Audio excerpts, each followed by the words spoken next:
கர்த்தர் நல்லவர். சீக்கிரமாக எடுத்துக்கொள்ளுங்க. இந்த மாதத்தினுடைய வாக்குத்தத்த வசனம் ஏசாயா 37:35. பழைய ஏற்பாட்டில் 842வது பக்கம். ஏசாயா 37:35. என் நிமித்தமும் என் தாசனாகி தாவீது நிமித்தமும் நான் இந்த நகரத்தை ரட்சிக்கும்படிக்கு இதற்கு ஆதரவாய் இருப்பேன் என்பதை கர்த்தர் உரைக்கிறார் என்று சொல்லி அனுப்பினான். என் நிமித்தமும் என் தாசனாகிய தாவீது நிமித்தமும் இந்த நகரத்தை ரட்சிக்கும்படிக்கு நான் இதற்கு ஆதரவாய் இருப்பேன் என்று கர்த்தர் சொல்லுகிறார். இந்த ஒரு வசனத்தை நாம இந்த மாதம் முழுவதும் தியானித்து இருக்கிறோம். அல்லேலூயா. போன வாரம் நாம பார்த்தது, இந்த நகரத்தை ரட்சிப்பதற்கு என்ன காரணம், ஏன் இந்த எருசலேம் நகரத்தை ஆண்டவர் ரட்சிக்க வேண்டும் அப்படின்னு சொல்லி 2 காரணத்தை அந்த வாக்குத்தத்தத்தினுடைய முதல் பகுதியில பார்த்தோம். என் நிமித்தமும், எனக்காக, என்னுடைய நாமத்தின் மகிமைக்காக இந்த எருசலேமை நான் என்ன பண்ணணும், ரட்சித்து தான் ஆக வேண்டும். இந்த எருசலேமை நான் காப்பாற்றித்தான் ஆக வேண்டும். 2வது, தாவீதின் நிமித்தமாக, என்னுடைய உத்தம புருஷன், என்னுடைய இருதயத்திற்கு ஏற்றவன் தாவீதுக்காக, தாவீதின் நிமித்தம் நான் என்ன பண்ணணும், இந்த எருசலேமை காப்பாற்றணும். அப்ப போன வாரம் நாம் தாவீதை குறித்து நாம பார்த்தோம். இன்னைக்கு என் நிமித்தமாக ஆண்டவர் தனக்காக இந்த எருசலேமை காப்பாற்றுகிறார். அது எப்படி, அது என்ன சம்பவம், அதனுடைய ரகசியம் என்ன, அதைத்தான் நாம் இன்னைக்கு பார்த்து ஜெபித்து முடிக்க போகிறோம். அல்லேலூயா.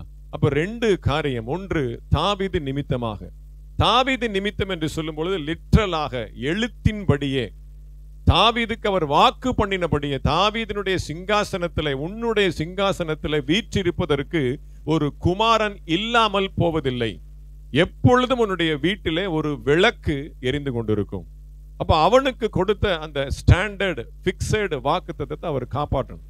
அதனால எழுத்தின்படி என்ன பண்றார், எருசலேமை, இஸ்ரேல் தேசத்தை இன்றைய வரை அவர் பாதுகாத்து கொண்டிருக்கிறார்.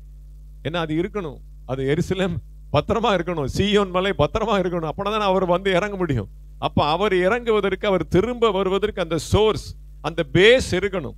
அதனால அவர் என்ன பண்றார், தாவீது நிமித்தமாக அந்த எருசலேமையும் இஸ்ரேல் தேசத்தையும் இன்று வரைக்கும் பல போராட்டங்கள் வந்தாலும், பல யுத்தங்கள் வந்தாலும், எழுத்தின்படி இன்றைக்கு வரைக்கும் அதை பாதுகாத்து கொண்டிருக்கிறார். அப்ப முதல்ல பார்க்கிற, என் நிமித்தமாக, கர்த்தராகிய தேவனாகிய என் நிமித்தமாக இந்த எருசலேமை நான் காப்பாற்றுகிறேன், ரட்சிக்கிறேன். அது என்ன ரகசியம், அதைத்தான் நாம பார்க்க போறோம். அப்போ தாவீது நிமித்தமாய் காப்பாற்றுகிறது ஒரு குறுகிய வட்டத்துக்குள்ள இருக்கு. இந்த உலகம், இந்த உலகத்தினுடைய கிரியை, இதெல்லாம் ஒரு நாள் என்ன ஆயிரும், முடிஞ்சு போயிடும். அது எத்தனை வருஷம் அது இருந்தாலும் ஆண்டவருடைய பார்வையில் அது என்னது, உலகத்தினுடைய சகல கிரியைகளையும் அப்படி சொடக் போட்ட மாதிரி. அப்ப உலகத்தை ரட்சிப்பது, எருசலேமை எழுத்தின்படி ரட்சிப்பது என்பது ஒரு குறுகிய கண்ணோட்டம், ஒரு குறுகிய கண்ணோட்டம். என் நிமித்தமாக எருசலேமை காப்பாற்றுவது என்பது தொலைதூர நோக்கம், லாங் ரன் ஆப்ஜெக்டிவ், தொலைநோக்கு பார்வை, தூர பார்வை, சொல்ல போனா கழுகு பார்வை அப்படின்னு சொல்லுவாங்கல்ல. அப்ப தொலைதூர பார்வை அப்படிங்கறதா என் நிமித்தமாக நான் எருசலேமை காப்பாற்றுகிறேன். அப்ப நாம இன்னைக்கு தொலைநோக்கு பார்வையோடு கூட வசனத்தை தியானிக்க போகிறோம். சரி, அது தாவீதே ஒரு இடத்துல சொல்றான் பாருங்க, வாசிங்க. 2 சாமுவேல் புஸ்தகம் 7வது அதிகாரம் 19வது வசனம். 2 சாமுவேல் 7:19. கர்த்தராகிய ஆண்டவரே, இது இன்னும் உம்முடைய பார்வைக்கு கொஞ்ச காரியமா இருக்கிறது என்று கர்த்தராகிய ஆண்டவராய் இருக்கிற தேவரீர் உம்முடைய அடியானுடைய வீட்டை குறித்து வெகு தூரமா இருக்கும் காலத்துக்கு செய்தியை மனுஷர் முறைமையாய் சொன்னீரே. மனுஷர் முறைமையாய் அப்படி சாதாரணமா லைட்டா போற போக்குல அப்படியே சொல்லிட்டீங்களே ஆண்டவரே. தாவீது கர்த்தருக்கென்று ஒரு ஆலயத்தை கட்ட வேண்டும் அப்படின்னு சொல்லி அவன் விரும்புகிறான். ஆனா கர்த்தர் அதை அனுமதிக்கவில்லை. உன்னுடைய குமாரனாகிய சாலமோன் ஆலயத்தை கட்டுவான்னு சொல்லிட்டு அந்த சப்ஜெக்டை க்ளோஸ் பண்ணிடுறார். அடுத்த ஆண்டவர் சொல்றாரு, நான் உனக்கு ஒரு வீட்டை கட்டுவேன். நீ எனக்கு ஆலயம் கட்டணும் அப்படின்னு சொல்லி விரும்பின, ஆனா ஆண்டவர் சொல்றாரு, நான் உனக்கு ஒரு வீட்டை கட்டுவேன். அல்லேலூயா. 2025 நம்ம வீடு கட்ட போறோம். ஆமென். அதான் வாக்குத்தத்தம் சொல்லி நினைச்சிடாதீங்க, அது கிடையாது. அல்லேலூயா. அப்போ ஆண்டவர் சொல்லுகிறார், நான் உனக்கு ஒரு வீட்டை கட்டுவேன். அவர் சொன்னது தாவீதினுடைய இருதயத்துல பாத்தீங்க அப்படின்னா, அவன் அதை சாதாரணமா எடுத்துக்கல. எனக்கு ஆண்டவர் ஒரு வீடு கட்டி கொடுக்க போறார் அப்படிங்கறத அவன் சாதாரணமா எடுத்துக்கல. அவன் அதை சாதாரணமா எடுத்துக்க முடியாது. ஏன்னா அவன் ராஜா. அவன் நினைச்சா என்ன, எவ்வளவு பெரிய மாளிகை வேணா கட்டலாம், எவ்வளவு பெரிய கோட கோபுரத்தை வேணா தனக்காக கட்டலாம். அவ்வளவு ஆஸ்தி இருக்கு, அதிகாரம் இருக்கு, பவர் இருக்கு, பணம் இருக்கு, எல்லாம் இருக்கு. அப்ப எல்லாம் இருக்கிற எனக்கு ஆண்டவர் ஒரு வீட்டை கட்டுகிறார் அப்படின்னா அவன் அதை வேற பார்வையா பாக்குறான். ஏன்ட்ட காசு பணம் இருக்கு, நான் வீடு கட்டுறது ஒரு சாதாரண விஷயம். ஆலயத்தை கட்டுறது வேணா ஒரு கஷ்டம், அது பரிசுத்த ஸ்தலம், அதை கட்டுறதுக்கு ஒரு தகுதி வேணும், அதற்குண்டு முன்குறிக்கப்பட்ட ஆள் தான் செய்யணும், அழைக்கப்பட்டவன் தான் ஊழியத்துக்கு வரணும், அழைக்கப்பட்டவன் தான் தேவனுடைய ஊழியத்தை செய்யணும் என்பது அது தேவனுடைய தீர்மானம்.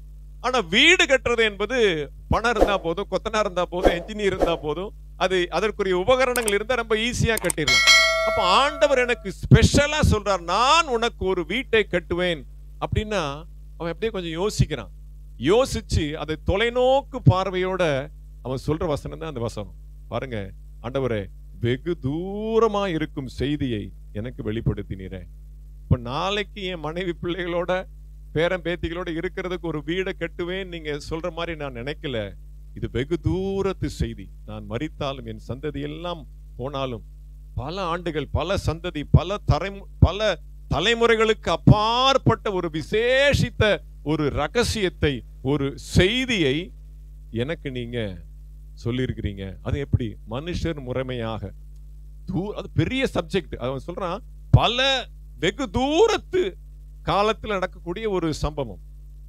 அதை எனக்கு ரொம்ப லைட்டா, ஜஸ்ட் லைக் தட், அப்படியே ஈஸியா போற போக்குல சொல்ற மாதிரி மனுஷர் முறைமையாக சொல்லிட்டீங்களே ஆண்டவரே, இது இவ்வளவு பெரிய காரியம்.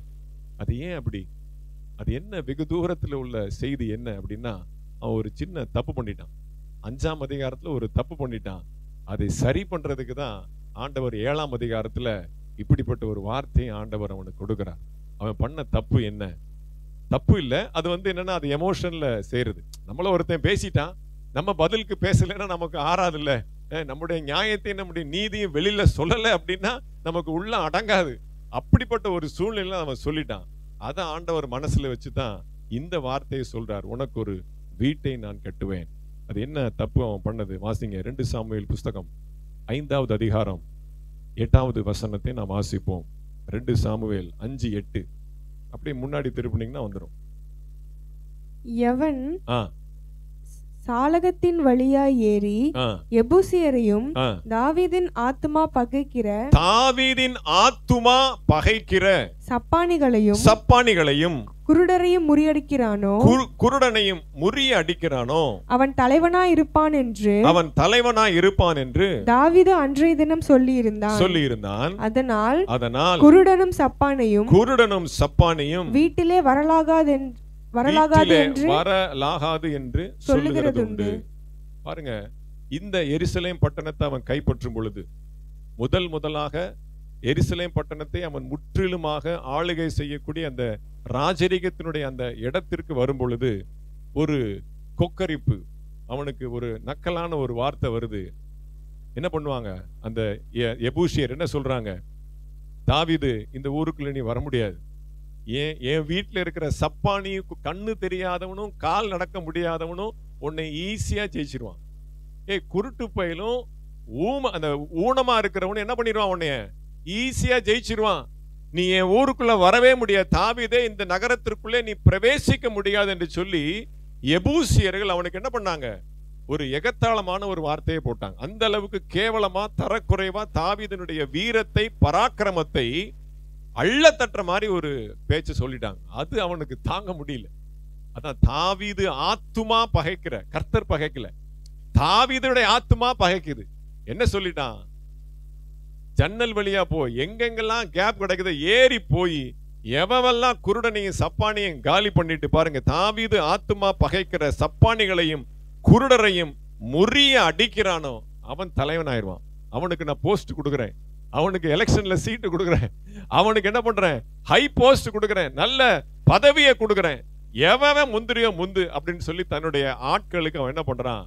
அவன் ஒரு அறிவிப்பை கொடுக்குறான். பாத்தீங்கன்னா ஜனங்க உள்ள போய் என்ன பண்றான்? எல்லாத்தையும் துவம்சம் பண்ணி, அது சீயோனுடைய நகரம், அது தாவீதின் நகரமாயிற்று என்று சொல்லி அந்த எருசலேம் பட்டணத்தை பிடிக்கிறான்.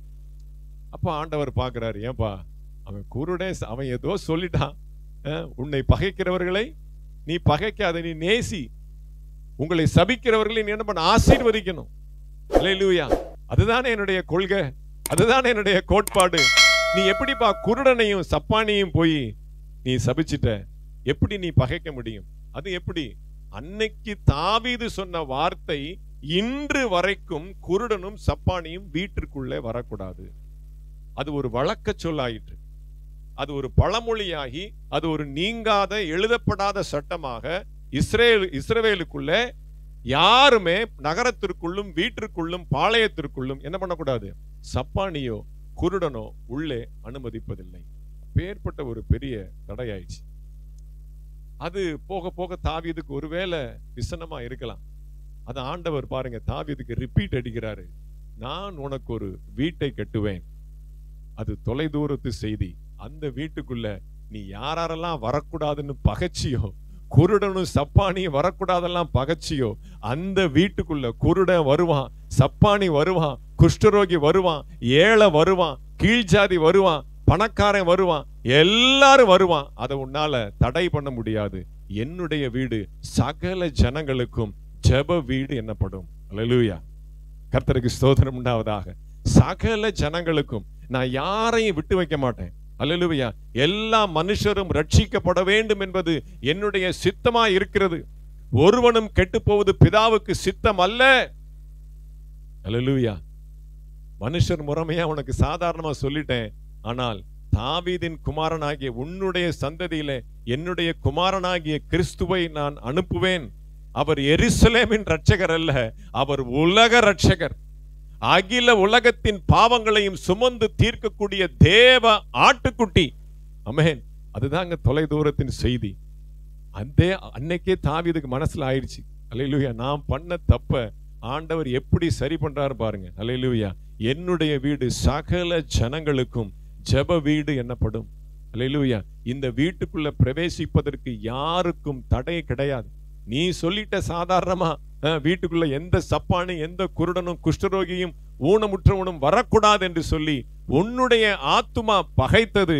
ஆனால் என்னுடைய ஆத்துமா உன் பேரிலேயே உனக்காகவே ஒரு வீட்டை கட்டி, நீ சம்பாதித்த அந்த சாபம் உன் குடும்பத்திலே உன் சந்ததியிலே அந்த பகைத்த அந்த சாபத்தை உன் பெயரினாலே அந்த வீட்டை கொடுத்து, அந்த சாபத்தை என் குமாரனாகிய இயேசு கிறிஸ்துவின் இரத்தத்தினாலே நான் அதற்கு நீங்களாக்கி போடுகிறேன். அல்லேலூயா. Praise the Lord. அதைத்தான் நாம் இன்னைக்கு பார்க்க போகிறோம். கர்த்தர் நல்லவர். கர்த்தருடைய பரிசுத்த நாமத்திற்கு ஸ்தோத்திரம் உண்டாவதாக. வாசிங்க மார்க் புஸ்தகம் 10வது அதிகாரம் 47வது வசனத்தை நாம் வாசிப்போம். மார்க் புஸ்தகம் 10வது அதிகாரம் 47வது வசனத்தை நாம் வாசிக்கலாம். அவன் நசரேனாகிய இயேசு வருகிறார் என்று கேள்விப்பட்டு, இயேசுவே தாவீதின் குமாரனே எனக்கு இரங்கும் என்று கூப்பிடத் தொடங்கினான். பாருங்க, பர்த்திமேயு குருடன். அவனுக்கு எத்தனை நாளா குருடா இருக்கு? இல்ல பிறவி குருடனா, இல்ல ஏதாவது கண்ணுல கோளாறு வந்து அவனுக்கு கண்ணு தெரியாம போச்சா தெரியல. அவன் எரிகோவின் தெருக்களிலே அவன் பிச்சைக்காரனாக பிச்சை எடுத்துக்கொண்டு என்ன பண்ணிட்டு இருக்கிறான்? அவன் வாழ்ந்து கொண்டு இருக்கிறான். அப்ப அந்த எரிகோவின் வீதிகளில இயேசு வருகிறார். அப்ப பாருங்க, அவன் சொல்லுகிற வார்த்தை 2 வார்த்தை இருக்கு. அவன் ஆண்டவரை கூப்பிடும் பொழுது இயேசுவே, ஃபர்ஸ்ட் என்ன பண்றான்? இயேசுவே அப்படின்னு கூப்பிடுறான். அடுத்து பாருங்க, தாவீதின் குமாரனே. ஏன் சொல்றான்? தாவீதின் குமாரனே. தாவீதுக்கு ஆண்டவர் ஒரு வீட்டை கட்டுவேன்னு சொல்லி இருக்கிறார். அல்லேலூயா. அந்த வீட்டுக்குள்ள வரக்கூடாதுன்னு அவனே சொல்லிட்டான், தாவீதே சொல்லிட்டான். ஆனால் நீர் தாவீதின் சந்ததியிலே வந்த தாவீதின் குமாரனாக இருக்கிறீர், மேசியாக இருக்கிறீர், இரட்சகராக இருக்கிறீர், மீட்பராக இருக்கிறீர். அப்ப இயேசுவையும் தாவீதின் குமாரனே என்கிற அந்த அடைமொழியும் சேர்த்து ஆண்டவரை துதித்து அவரை கூப்பிடுகிறான். தாவீதின் குமாரனே என்று சொல்லி கூப்பிடுகிறான். உடனே சீஷர்கள் என்ன பண்ண, அவனை அதட்டினார்கள். சத்தம் போடாத, கத்தாத, போதகரை என்ன பண்ண டிஸ்டர்ப் பண்ணாத, அவருக்கு அடுத்த ப்ரோக்ராம் இருக்கு, அவர் வேகமா போயிட்டு இருக்கிறார். உனக்கு பிச்சை எடுக்கிறது வேலை, உனக்கு தான் 4 காசு கிடைக்குதா, அவரு பின்னாடி நிறைய பேர் கூட்டம் கூட்டமா போயிட்டு இருக்கான். எவனோ 10 5 போடுறானா அதை வாங்கி பழச்சிக்கோ. இயேசு கிட்ட எல்லாம் நீ வர முடியாது. நீ குருடன். தாவீதினுடைய வீட்டுக்குள்ளே குருடன் வர முடியாது. தாவீதே சொல்லிட்டார். தாவீதின் குமாரன் எப்படி அலோ பண்ணுவார்? அவனை அதட்டுறாங்க. ஏன்னா அவங்களுக்கு குருடனை பார்த்தா அதட்டணும்னு அவங்களுக்கு சொல்லி கொடுத்துட்டாங்க. மூதாதையர்கள், பெற்றோர்கள் சொல்லி கொடுத்துட்டாங்க எல்லாருமே. ஏன்னா தாவீது சொல்லிட்டான். மோசே சொன்னதை கேட்பாங்க. தாவீது அது பழக்கமாயிருச்சு, ரத்தத்துல ஊறிடுச்சு. யாராவது குருடனை பார்த்தா அவனை அதட்டணும், அவனை திட்டணும். உனக்கு இதாண்டா கதி, நீ எல்லாம் முன்னேறக்கூடாது, நீ எல்லாம் வாழ்க்கை பூரா இப்படிதான் பிச்சை எடுத்து பழக்கணும். அல்லேலூயா. சொல்லி சொல்லி சொல்லி சொல்லி பழகிடுச்சு. இயேசுவை தான் பின்பற்றுறாங்க சீஷர்கள். அன்பு என்னன்னு தெரியல. அல்லேலூயா. பாருங்க, இவங்க எந்த அளவுக்கு அதட்டுறாங்களோ. அடுத்த வசனம் சொல்லுது, அவன் மிகுந்த உரத்த சத்தமிட்டு. வாசிங்க அந்த வசனத்தை. அவன் பேசாதிருக்கும்படி அநேகர் அவனை அதட்டினார்கள். அவனோ தாவீதின் குமாரனை எனக்கு இறங்கும் என்று முன்னிலும் அதிகமாய் கூப்பிட்டான். இப்ப இயேசுவை கட் பண்ணிட்டான். இயேசுவேன் கூப்பிடல, மறுபடியும் சொல்றான் தாவீதின் குமாரன் என்று உரத்த சத்தமாய் கூப்பிட்டான். பாருங்க, மறுபடியும் கூட்ட உடனே ஆண்டவர் நின்றுட்டார். தாவீதின் குமாரன் சத்தமா கூப்பிட்ட உடனே இயேசு நின்று. அடுத்த வசனம் சொல்லுது, இயேசு நின்று. என் பேரை கூப்பிடலாம தாவீதின் குமாரனே தாவீதின் குமாரனேன்னு சொல்லி அதையே சொல்லிட்டு இருக்கிறானே. அப்ப ஆண்டவருக்கு மைண்ட்ல வருது, ஓஹோ ரைட்டு, அந்த அவச்சொல்லை எடுத்து போடணும். என்னுடைய பிள்ளையா இருக்கக்கூடிய தாவீதின் மேல இருக்கக்கூடிய அந்த பழி சொல்லை, அந்த அழுக்கை நான் என்ன பண்ணணும்? களைஞ்சு போடணும். அப்போ உடனே என்ன பண்றாரு? அவனை அழைத்து, திடன் கொள், எழுந்திரு, அவர் உன்னை அழைக்கிறார் என்று சொல்லி சீஷர் கூப்பிடுறான். உடனே இன்வைட் பண்றார். ரொம்ப கத்துறான், தாவீதின் குமாரன் கத்துன, வாப்பா அப்படின்னு சொல்லி அவனுக்கு ஒரு அழைப்பு வருகிறது.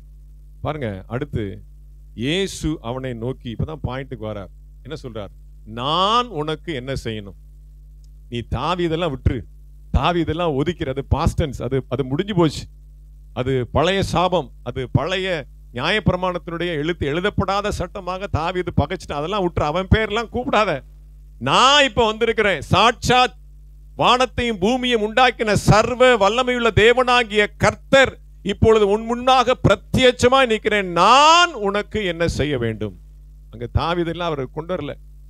நான் உனக்கு என்ன செய்யணும் அப்படின்னு கேட்கிறார். அங்க பாருங்க, உடனே மறுபடியும் தாவீதை கூப்பிடுறத நிப்பாட்டிட்டான். இப்ப தாவீதை கட் பண்ணிட்டான். ஆண்டவரே, நான் பார்வை அடைய வேண்டும். இங்க சொல்ல வேண்டியதானே, தாவீதின் குமாரனே, நான் வந்திருக்கிறேன், நான் வரேன், நான் வந்துட்டேன், உனக்கு என்ன வேணும் சொல்லு. நீ அதெல்லாம் விட்டுரு, அந்த ஐஸ் வைக்கிறதெல்லாம் விட்டுரு. தாவீதின் குமாரனே என்று சொல்லி அந்த ஐஸ் வைக்கிற அந்த சப்ஜெக்ட்லாம் விட்டுரு. நானே வந்திருக்கிறேன், உனக்கு என்ன வேணும்? அப்ப பாருங்க, ஆண்டவரே. அப்ப இயேசுன்னு கூப்பிடல, தாவீதின் குமாரனேன்னு கூப்பிடல. அப்ப அவனுக்கு அந்த வார்த்தை, அந்த நான், அந்த அதிகாரம், அந்த ஆணவ சொல், நான்கிற வார்த்தையை பாருங்க, அது தேவனுக்குரியது. அப்ப நான் அப்படின்னு சொன்ன உடனே இவன் சரண்டர் ஆயிட்டான். ஆண்டவரே, நான் பார்வை அடைய வேண்டும். அப்பதான் பாருங்க, நீ போகலாம், உன் விசுவாசம் உன்னை ரட்சித்தது. எந்த விசுவாசம்?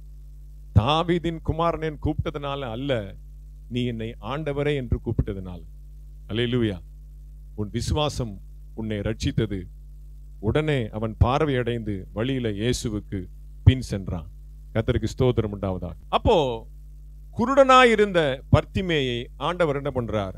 பிச்சைக்காரனா இருந்த அவனை இப்ப வீட்டுக்கு கூட்டு வர. அல்லேலூயா. இப்ப அவன் நகரத்துக்குள்ள வந்துடலாம், அவன் ஊருக்குள்ள வரலாம். பாளையத்துக்கு புறம்பா இருந்த, ஊருக்கு வெளியே இருந்த, ஒதுக்கி வைக்கப்பட்ட தாவீதினுடைய ஆத்துமா பகைத்த ஒரு குருடனை ஆண்டவர் என்ன பண்றார்? இன்னைக்கு சுகமாக்கி ரட்சித்து அவனை பரிசுத்தப்படுத்தி. எப்படி? அவர் கூப்பிடுறார் அப்படின்ன உடனே தன்னுடைய வஸ்திரத்தை அவன் தூக்கி எறிகிறான். என்ன வஸ்திரம்? பழைய வஸ்திரம், அழுக்கு வஸ்திரம், பிச்சைக்காரன் என்று சொல்லி அவனுக்கு போர்வை போர்த்தின அந்த வஸ்திரம். ஆமென். தாவீது ஆத்துமா பகைத்த அந்த வஸ்திரம், பகையின் வஸ்திரம், சாபத்தின் வஸ்திரத்தை இயேசு என்னை கூப்பிடுகிறார் என்று சொன்ன உடனே அதை பாருங்க, இனி எனக்கு இது வேண்டாம், இந்த லேபிள் எனக்கு வேண்டாம், இந்த அடையாளம் எனக்கு வேண்டாம். தாவீது ஆத்துமா பகைத்தது என்று சொல்லுகிற இந்த அடையாளம் இனி என் மேல் இராதபடிக்கு என் உலக ரட்சகர், என் பாவத்தை சுமந்து தீர்க்கிற தேவ ஆட்டுக்குட்டி என் முன்னாக நிற்கிறார். அவரை நான் ஆண்டவரே என்று சொல்லி அழைக்க போகிறேன். அவர் கூப்பிட்டாலே போதும், வேலை ஆயிடுச்சு, ஓகே, ஃபைல்ல சைன் ஆயிடும். அல்லேலூயா. அதான் நம்முடைய ஆண்டவர். அப்ப ரட்சிப்பு என்பது எருசலேம் என்று சொல்லி தாவீது நினைத்து கொண்டிருக்கிறான். ஒரு மனுஷனுடைய இருதயத்தை, அல்லேலூயா, தள்ளிவிடப்பட்டவனை, ஒதுக்கி விடப்பட்டவனை, புறந்தள்ளப்பட்டவனை, புறக்கணிக்கப்பட்டவனை உள்ளே சேர்த்து கொள்வதுதான் அவருடைய ரட்சிப்பின் ஆதரவு. இன்றைக்கு வரைக்கும் அதை ஆண்டவர் செய்து கொண்டிருக்கிறார். கர்த்தருக்கு ஸ்தோத்திரம். வாசிங்க மத்தேயு புஸ்தகம் 15வது அதிகாரம் 22வது வசனம். மத்தேயு 15:22. அப்பொழுது அந்த திசைகளில் குடியிருக்கிற கானானிய ஸ்திரீ ஒருத்தி அவரிடத்தில் வந்து ஆண்டவரே, தாவீதின் குமாரனே, எனக்கு இறங்கும், என் மகள் பிசாசினால் கொடிய வேதனை படுகிறாள் என்று. போதும், வாசிங்க மார்க் 7வது அதிகாரம் 26வது வசனத்தை வாசிங்க. மார்க் 7:26. அந்த ஸ்திரீ சிரோபெனிக்கியா தேசத்தாலாகிய கிரேக்க ஸ்திரீயாயிருந்தாள். அவள் தன் மகளை பிடித்திருந்த பிசாசை துரத்துவிட வேண்டும் என்று அவரை வேண்டிக் கொண்டாள். அல்லேலூயா. அவன் கூட தாவீதின் குமாரன் சொல்வதற்கு ஒரு அர்த்தம் இருக்கு. ஆனா இந்த அம்மா தாவீதின் குமாரன் சொல்வதற்கு தகுதியே இல்லை. ஏன்னா இந்த அம்மா கானானிய ஸ்திரீ, அந்நிய ஸ்திரீ, கிரேக்க ஸ்திரீ, சிரபெனிக்கியா தேசத்தினுடைய ஒரு ஸ்திரீ, புறஜாதியா. உனக்கும் தாவீதுக்கு என்ன சம்பந்தம்? தாவீதின் வம்சத்திலே நீ வரல. தாவீதுக்கு உனக்கு எந்தவித உறவும் கிடையாது. அல்லேலூயா. அப்ப எல்லாரும் சொல்றாங்க, நீ சொல்றியா? என்ன மந்திரம் சொன்னாலும் பழிக்கு, என்னத்தை சொன்னாலும் கிடைக்குன்னா எந்த மந்திரத்தினாலும் சொல்லிடுறதா? எல்லாரும் தாவீதின் குமாரனை கூப்பிடுறாங்க, நானும் கூப்பிட்டு பாக்குறேன், செஞ்சிருவாரு அப்படின்னு நினைக்கிறியா? தாவீதின் குமாரனே என்று சொல்லி கிரேக்க ஸ்திரீ ஆகிய அந்த கானானிய ஸ்திரீ ஆண்டவரை அழைக்கிறார். அவர் கண்டுக்கவே இல்லை. இந்த லேபிள முதல்ல கிழிச்சு எறியணும். இனிமேல் யாராவது தாவீது குமாரனேன்னு கூப்பிட்டீங்கன்னா அந்த என்னைய பாருங்கப்பா, என்னைய பாருங்க, என்னைய சொல்லுங்க. அல்லேலூயா. என்னை ரட்சகரா ஏற்றுக்கொள்ளுங்க. இன்னும் பழைய வம்ச வரலாறுல இருக்கா? பழைய வம்ச வரலாறையும் தர்க்கங்களையும் சண்டைகளையும் வீணான நியாயப்பிரமாணத்துக்குரிய எல்லா உபதேசங்களையும் விட்டு விலகு. இன்னைக்கு ஸ்டேட்டஸ்ல போட்டு பாத்தீங்களா? பழைய கதை வேண்டாம். அல்லேலூயா. இன்னைக்கு என்ன வேணும்? இன்னைக்கு என்ன நடக்கணும்? இன்னைக்கு உனக்கு என்ன வேணும் சொல்லு. உன்னுடைய மகள் சுகமாகணும், அதுக்கு என்ன வழி? அல்லேலூயா. தாவீதின் குமாரனே என்று கண்டுக்கவே இல்லை. அவர் போயிட்டே இருக்கிறார். இனிமேல் யாராவது கூப்பிட்டீங்கன்னா அந்த மாதிரி பார்க்க மாட்டேன். அப்போ சீஷர்கள்லாம் ரொம்ப ரெக்கமெண்ட் பண்றாங்க. ஏன்னா அவன் குருடன், அவனை அடிச்சு உட்கார வச்சுட்டாங்க. இது லேடி சொல்லுவாங்க, பொம்பளைன்னா பிசாசு இறங்கும், பொம்பளைன்னா பிசாசு இறங்கும் அப்படிம்பாங்க. உடனே இவங்க எல்லாம் ஒரு சாஃப்ட் கார்னர் வந்துருச்சு. சீஷர்கள்லாம், ஆண்டவர் பின்னாடி வந்துகிட்டே இருக்கா, ஏதாவது செஞ்சு அவளை அனுப்பிச்சு விடுங்க. அவர் கண்டுக்கவே, அவர் போயிட்டே இருக்கிறார். திடீர்னு நிக்கிறாரு. அப்போ ரொம்ப க்ளோஸ்ல வரா. அப்ப ஏதோ பேசுறா. இவர் அது கூட பாத்தீங்கன்னா பேசாம இருந்தாலும் பரவாயில்ல, வாயை திறந்து நெகட்டிவான வார்த்தையை பேசுறார். பிள்ளைகளுடைய அப்பத்தை நாய்களுக்கு போக முடியாது, நாயின்டர். இதுக்கு பேசாமல் இருந்தாலே தேவலாம். அந்த அளவுக்கு என்ன பண்றாரு, ஒரு மாதிரி உதாசீனப்படுத்தி பேசிடுறார். அப்ப அவ விடல, நீயா நானா பாத்துரும், நீங்களா நானா பாத்துரும். ஆண்டவர் தன்னுடைய விசுவாசத்தினுடைய அந்த முழு பூரண நிச்சயத்தை அப்படியே வெளிப்படுத்துற. ஆமா ஆண்டவர், நாய் தான். உங்க பிள்ளைக்கு நீங்க மேஜையில வச்சு நீங்க டேபிள்ல போட்டு நீங்க நல்ல பஃபெட் கொடுப்பீங்கல்ல, நல்ல கிராண்டான சாப்பாடு கொடுப்பீங்கல்ல, அது பிள்ளைங்க மேல கீழே சிந்தும்ல. அந்த எச்ச துணிக்கு, அதுல ஒரு துணிக்கு எனக்கு கிடைச்சா போதும், என் வயிறு ரொம்பிடும். என் பிரச்சனை பெருசு, என் பிரச்சனை மலை மாதிரி இருக்கு, அதுக்கெல்லாம் வந்து அந்த துணிக்க பத்தாதுன்னு நினைக்கலாம். ஆனா ஆண்டவர், ஏன் பிரச்சனை பெருசா இருந்தாலும் உம்முடைய வாயிலிருந்து சொல்லப்படுகிற ஒரு வார்த்தை போதும் ஆண்டவரே, நான் பிழைப்பேன். அல்லேலூயா. நீ சுகமாயிரு. ஆமென். பயப்படாதே. அவர் வாயிலிருந்து ஒரு வார்த்தை, ஒரு துணிக்க, ஒரு எழுத்து, ஒரு சாயல், ஒரு அடையாளம், ஒரு பார்வை நமக்கு பட்டாலே போதும். அல்லேலூயா. அது எனக்கு போதும். என்னுடைய பிரச்சனை எல்லாம் பாத்தீங்கன்னா அந்த வார்த்தைக்கு சமனானதே கிடையாது. அல்லேலூயா. அந்த அளவுக்கு பாருங்க, தன்னை தாழ்த்தி அவருடைய அந்த மகிமையை உயர்த்தும் பொழுது சொல்றார், உன் விசுவாசம் பெரிது. அல்லேலூயா. அதுக்கு மேல அவருக்கு நோ சான்ஸ், வாய்ப்பே கொடுக்கல. இந்த விசுவாசத்தை இஸ்ரேல்ல கூட நான் பார்க்கல, என் சொந்த தேசத்துல கூட பார்க்கல, நான் பிறந்த ஊர்ல கூட பார்க்கல. நீ ஒரு கானானிய ஸ்திரீ, ஒரு கிரேக்க ஸ்திரீ, நீ ஒரு அந்நிய ஸ்திரீயா இருக்கிறாய், இப்பேற்பட்ட விசுவாசம் உனக்கு வருதே. இதெல்லாம் எதுக்கு பண்றாரு அப்படின்னா, ஜாதி வித்தியாசத்தை வெட்டுறதுக்காக தான். சுத்தி இருக்கிறது ஃபுல்லா யூதர்கள், சுத்தி இருக்கிறது ஃபுல்லா அங்க ஒரே ஜாதி. அப்ப அவங்களுக்கு சப்போர்ட் பண்ற மாதிரி போய் அப்படி அவங்கள கவுத்தி விட்டுறாரு. அல்லேலூயா. நான் அந்நிய ஸ்திரீக்கும் கிரேக்க ஸ்திரீக்கும் என்னுடைய வீட்டில் இடம் உண்டு, நான் யாரையும் வெளியில தள்ள மாட்டேன். அவங்கள டெஸ்ட் பண்ணி அவங்கள சுத்திகரிச்சு சோதிச்சு புடமிட்டு அவங்கள விசுவாசத்துல நிலைநிறுத்தி, அவன் வம்ச வரலாற்றினால யாரும் உள்ள வரக்கூடாது. அல்லேலூயா. விசுவாசத்தின் பாதையில தான் உள்ள வரணும். என்னை நம்புகிற, என்னை விசுவாசிக்கிற, நான் உலக ரட்சகர், நான் மேசியா என்று எவன் விசுவாசிக்கிறானோ அவனுக்கு தான் வீட்டுல உள்ள அலோ. அல்லேலூயா. ரட்சிக்கப்படுகிறவர்களே கர்த்தர் அனுதினமும் சபையிலே சேர்க்கிறார். ஆமென். எவ்வளவு பேர் வருவாங்க போவாங்க, எவ்வளவோ கூட்டம் வரும் போக, ஆனா நிலைத்து நிற்கிறது சொற்ப ஜனங்கள் தான். அந்த அளவுக்கு பாருங்க, அந்த தாவீது கொடுத்த அந்த லேபில ஆண்டவர் என்ன பண்றார்?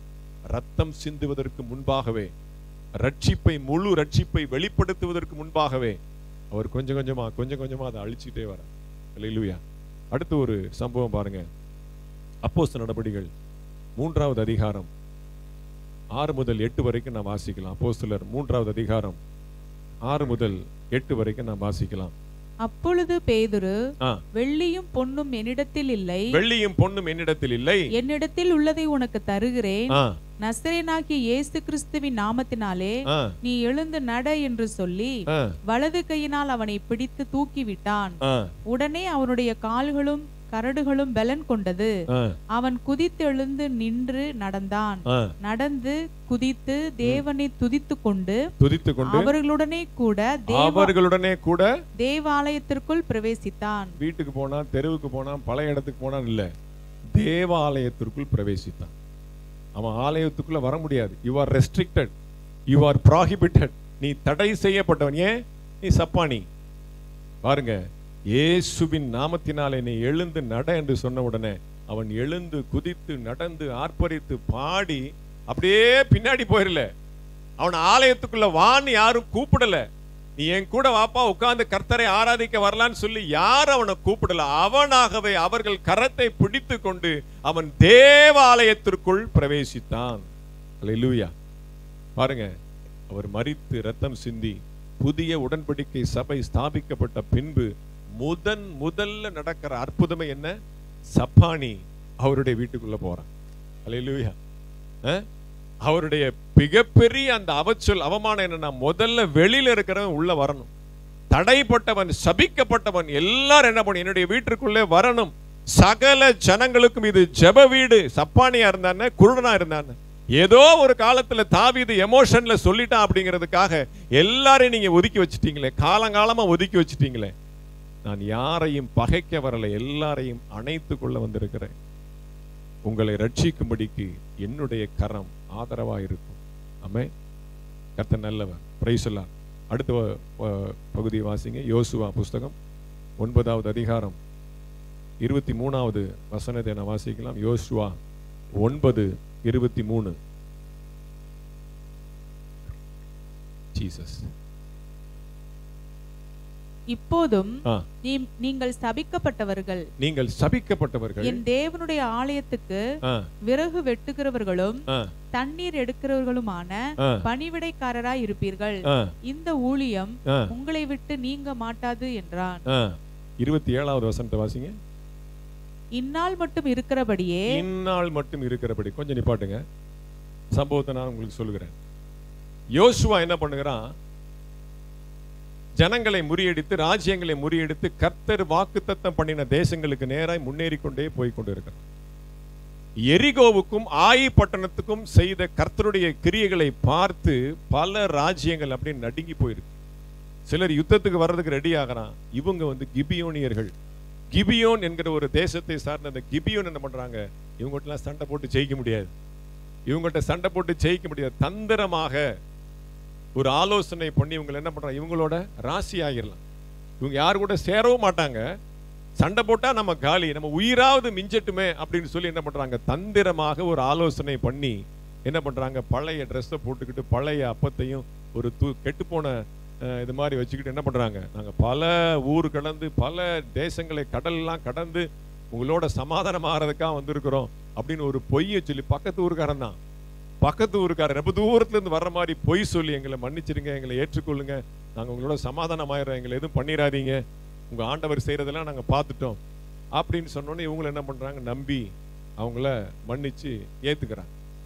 கொஞ்ச நேரம் ஆனவனே தெரியுது அவங்க பக்கத்து ஊருக்காரங்க அப்படி நம்மளை ஏமாத்தி தந்திரமா சமாதானம் பண்ணி இப்படி பண்ணிட்டாங்களே அப்படின்னு ஒரு சம்பவம் வந்தோடனே யோசுவா அவங்களுக்கு நீங்கள் சபிக்கப்பட்டவர்கள் அடிச்சிட்டான். ஒரு சாபம், ஒரு லேபிளை குத்திட்டான், ரப்பர் ஸ்டாம்ப் வச்சுட்டான். நீ விறகு சுமக்கிறதுக்கும் தண்ணி எடுக்கிறதுக்கு தான் லாய்க்கு. நீ வேற படிக்க கூடாது, நீ முன்னேறக்கூடாது, நீ காலேஜ் போகக்கூடாது, PhD படிக்கக்கூடாது, CA படிக்கக்கூடாது. ஓம் பிள்ளை தலைமுறை என்ன பண்ணும், சர்ச்சுக்கும் எங்க ஆளுங்க வீட்டுக்கும் தண்ணி எடுக்கிறது விறகு எடுக்கிறது தான் உன் வேலை. நீ ஒரு நாள் ஊருக்குள்ள வரக்கூடாது, நீ ஆலயத்துக்குள்ள வரக்கூடாது, நீ ரட்சிக்கப்படக்கூடாது, நீ தேவனை தொழுது கொள்ள உனக்கு அதிகாரம் இல்லை. குத்திட்டாங்க முத்திரை. அல்லேலூயா. அந்த முத்திரை எங்கே கிழிக்கப்படுது தெரியுமா? வாசிங்க லூக்கா சுவிசேஷம் 22வது அதிகாரம் 10வது வசனம். லூக்கா 22:10.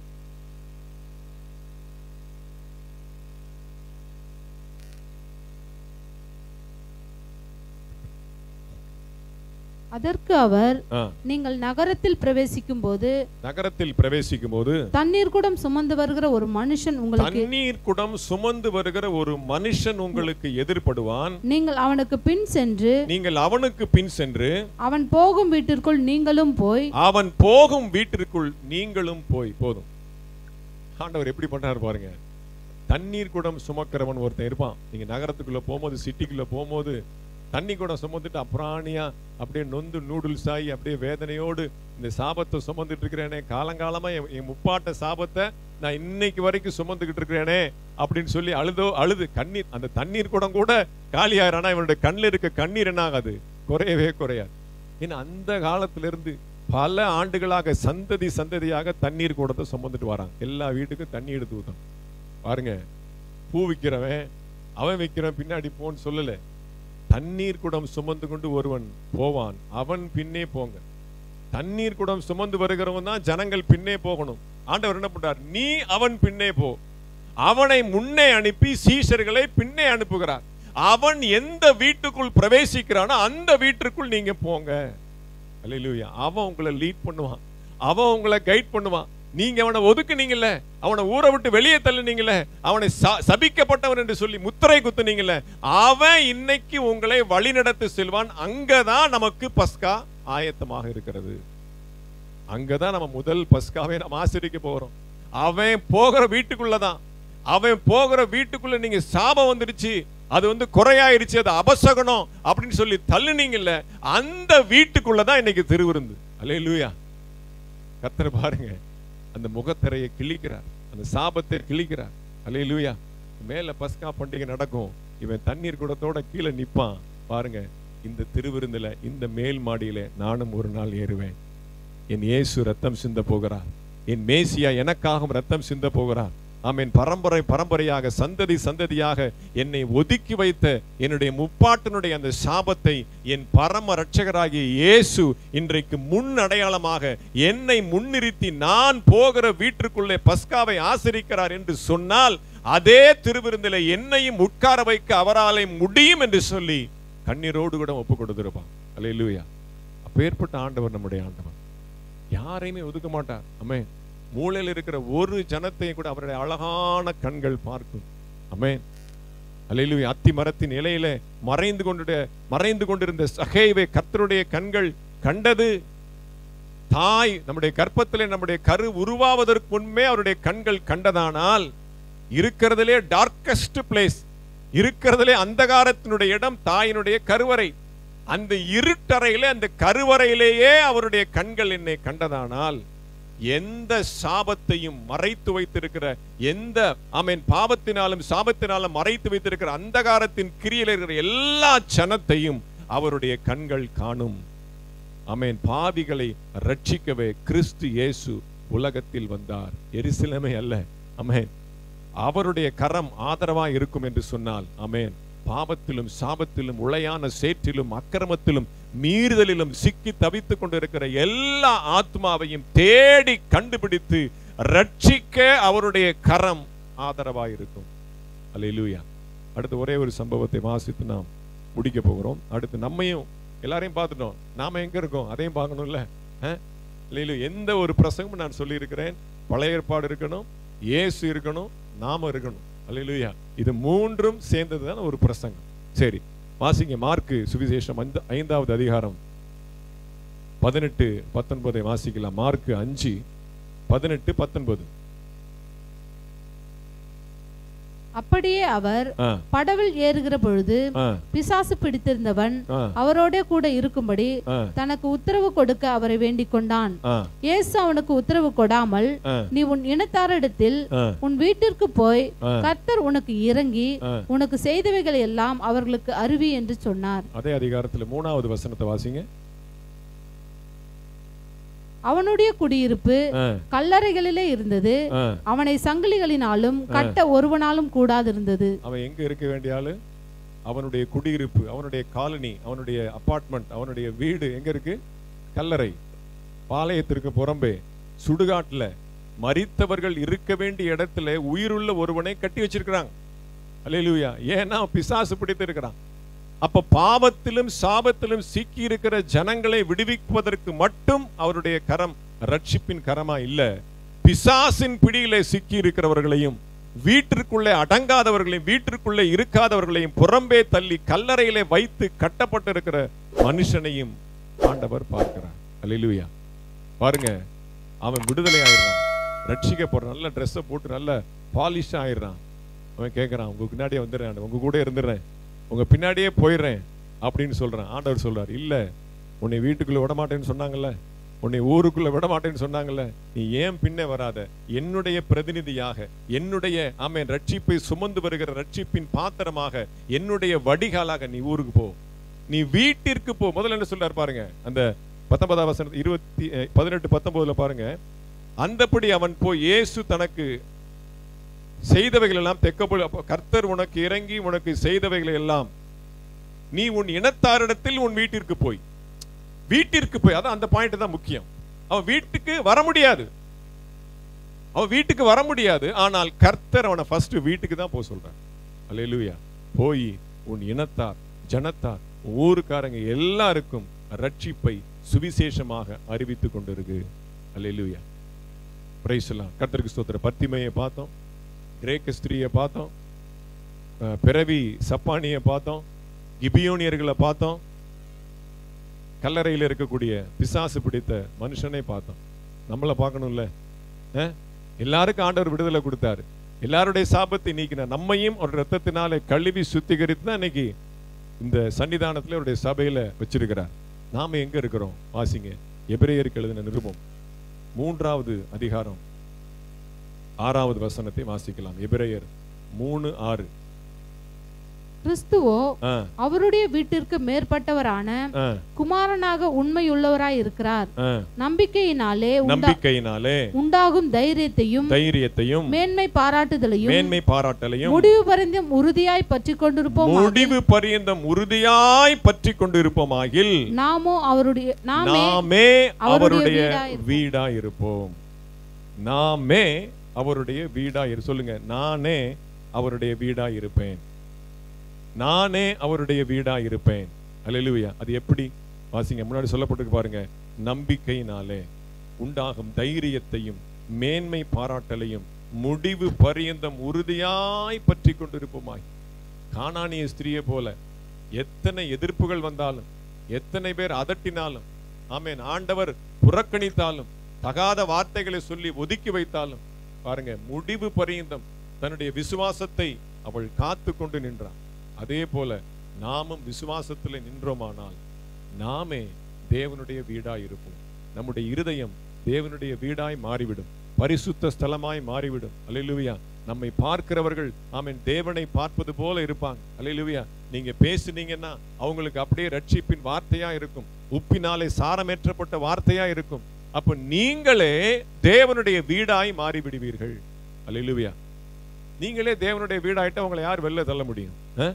தேவனே வந்திருக்கிறாரு. உங்களை பார்த்தா இயேசுவை பார்த்த மாதிரி இருக்கு சொல்றாங்களா இல்லையா?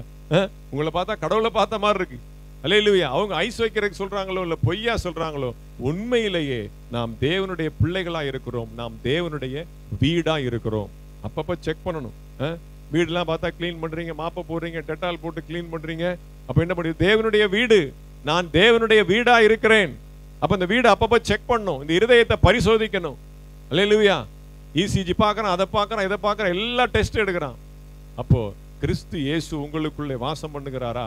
இந்த வீட்டுக்குள்ள அவர் சந்தோஷமா இருக்கிறாரா, இல்ல இந்த வீட்டுல துக்கத்தோடு இருக்கிறாரா என்பதை அவ்வப்போது பரிசோதித்து பார்த்து நாம் தேவனுடைய வீடா இருக்கத்தக்கதாக மிகுந்த விசுவாசத்தினாலே, தைரியத்தினாலே நாம் என்ன பண்ணணும்? அவரை சார்ந்து நிற்க வேண்டும். எல்லாரும் கண்களை மூடி நாம் ஜெபிக்கலாம். அல்லேலூயா. ஸ்தோத்திர ஆண்டவரே.